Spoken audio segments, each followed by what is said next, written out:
코로나19 같은 재난으로 피해를 본 사업자에게 대출 원금을 의무적으로 감면해주는 법안이 강행 추진되고 있습니다. 포퓰리즘 논란에 휩싸인 이 법안이 내일 국회 정무위원회 전체 회의 안건에 오른 것으로 저희 한국경제TV 취재 결과 확인됐습니다. 정부와 금융권, 국회 전문위원까지 사실상 반대 의견을 냈지만 통과가 유력해 보입니다. 문성필 기자의 단독 보도입니다. 민영배 더불어민주당 의원이 낸 은행대출 원금 감면 의무화 법안은 은행법 개정안과 금융소비자 보호에 관한 법률 개정안 이렇게 두 개입니다. 개정안을 보면 금융위원회가 은행이나 보험사 등 금융상품 판매업자에게 대출 감면이나 보험료 납입 유예 등을 명령할 수 있는 권한을 갖게 했습니다. 또 재난으로 피해를 받은 사업자나 임대인은 실직하거나 휴직해 소득이 줄면 대출 감면을 금융기관에 요청할 수 있게 됩니다. 이 법안들은 내일 열리는 국회 정무위원회 전체 회의에 상정됩니다. 대출 원금을 탕감해주는 전 세계 유례없는 법안이 별다른 의견 수렴 없이 강행되는 셈입니다.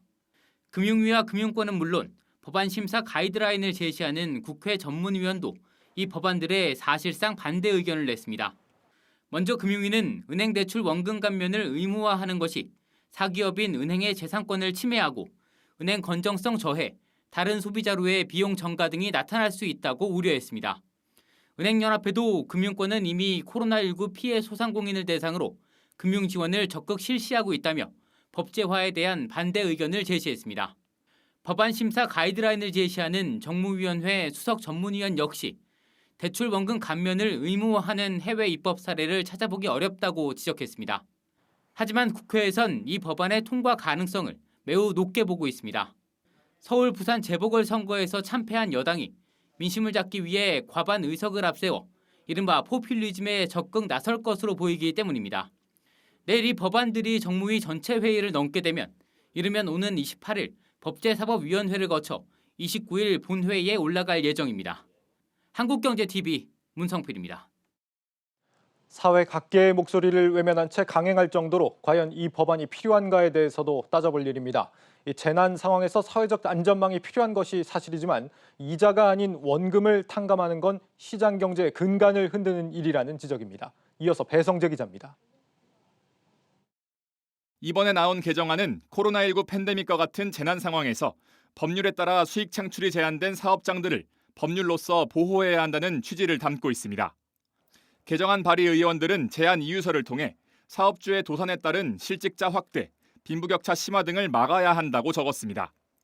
그러나 사회적 재난으로 인한 손실을 왜 민간, 그것도 상장사인 금융사가 떠안아야 하냐는 반발이 나옵니다. 사회적 재난으로 인한 부담을 정부 재정정책이 아닌 민간에 넘겨 금융 질서가 흐트러질 수 있다는 주장입니다. 대출 원금을 깎아주는 거는 대부분 금융 시스템을 망가뜨리는 요인 중에 하나거든요. 은행들이 이제 아예信用도가 좋은 사람들하고만 거래를 하겠죠. 특히나 이번과 같이 법률로 대출 원금 자체를 감면할 수 있도록 허용한 사례는 해외에서도 그 유래를 찾아보기 힘듭니다. 주요국 대부분에서 코로나19 팬데믹 당시 대출 원금과 이자 상환을 유예하는 조치까지는 확인할 수 있지만 감면한 사례는 없습니다. 유예 조치마저도 입법화한 사례는 미국과 스페인, 이탈리아 정도일 뿐 대부분이 사회적 합의기구를 통해 추진했습니다. 일각에서는 이번 개정안이 통과되면 자영업자들의 대출 문턱만 높아질 것이라는 우려의 목소리도 나옵니다. 대출과 이자의 상환이 사회적 재난에 따라 달라지면 경제 주체들의 불안 심리만 자극할 것이라는 지적입니다. 은행이 합법적인 범위 내에서 계약을 한 것을 정부에서 대출금을 깎아주라. 그건 후폭풍이 굉장히 심하고 그럼 결과적으로 대출 자체가 차단이 될 거고. 한국경제TV 배성재입니다.